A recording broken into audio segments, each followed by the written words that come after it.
What's up, everybody? Welcome back. So I've had this Instax back on my Mamiya RB67 Pro since June, and I did an initial review after like the first roll or two back in June, and I think it was a little bit premature, so here's an update. I've shot a lot more since then, and actually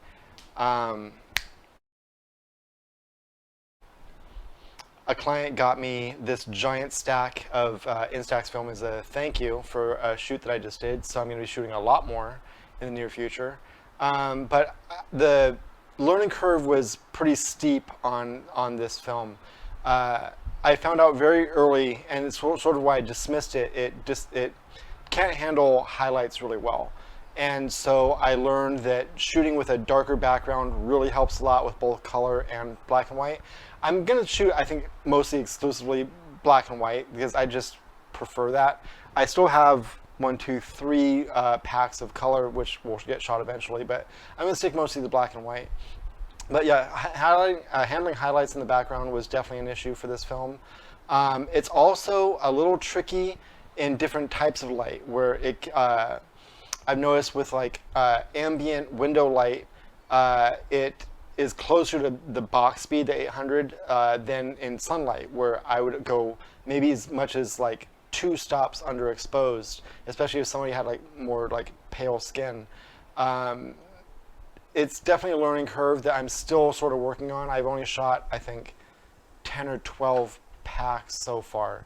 But here's an update, and I'm going to bring you through sort of the chronology of my journey since then. And I'm going to only show you half of the photos that I've taken because I gave the other half to the person who I photographed. So I hope you enjoy, and I'll sort of like narrate you through the photo slideshow. If you have any questions, let me know in the comments, and I'll talk to you soon. Bye. So this photo was taken at very late sunset, which is actually good for 800 speed film, and I'm pretty sure I underexposed it by half a stop or a stop, and it worked out pretty good. This I overexposed by a stop. I'm pretty sure because that's what I would normally do in this lighting, and I think it was a little bit too light. Same here, I shot this box speed. This is backlit on sort of a cloudy day. I think I could have underexposed it by another stop. This is, I think, is funny. The sun actually became a black spot because it like just sizzled through the film. Other than that, it actually looks pretty good. But I don't think 800 speed film is meant to shoot directly into the sun. Now here's when I really started getting into my groove. And notice the dark background versus the light background shots coming up. This totally works because the only light spots are that little bit of wave, and you see that little bit of edge just to show the edge of the cliff there. And I'm pretty sure at this point I was shooting these half a stop under, and I think they worked out pretty damn good. Now she did have pretty olive skin, and this is in shade. This was shade with a little reflection from the building to the camera left, and I shot this. I think I'm shooting all these half a stop underexposed. Now this I shot box speed. This is with the sun behind her, with the building behind her, and she's pretty pale, and so this definitely could have gone.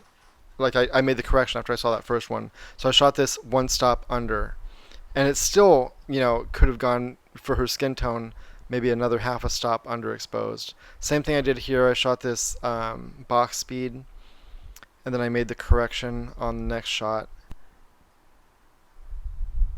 and I shot this 1 stop under, and it brought in a little bit more detail. I definitely prefer these. I know some people like that the washed out look. I don't. I'd rather sacrifice some of the darks to retain the skin tone. This too, this was with the sun behind them, and you see what happens with the shooting into the light, into the backlight. It really blows out the photo. So I'm pretty sure these, even with shooting 1 stop under, with that side lighting and ambient light, it could have gone another stop under. This was at that same location as the 2 people ago, with that dark background. I think this is pretty good.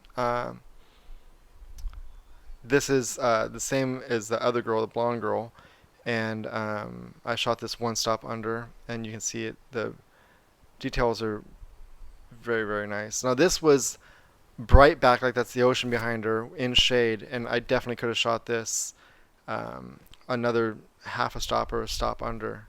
This one I made the adjustment after seeing that first one and brought it down, and you see there's a lot more detail in the skin tone.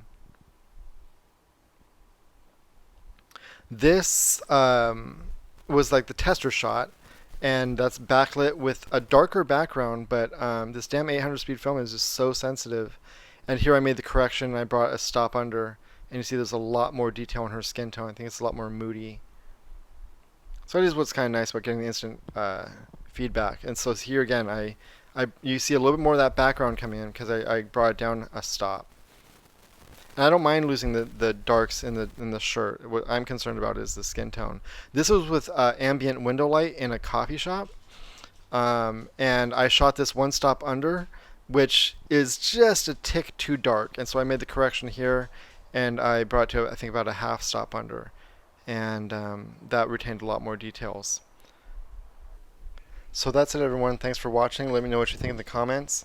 In summation, I am a fan of the black and white. Still not so much the color, but I'm having a lot of fun. Talk to you soon.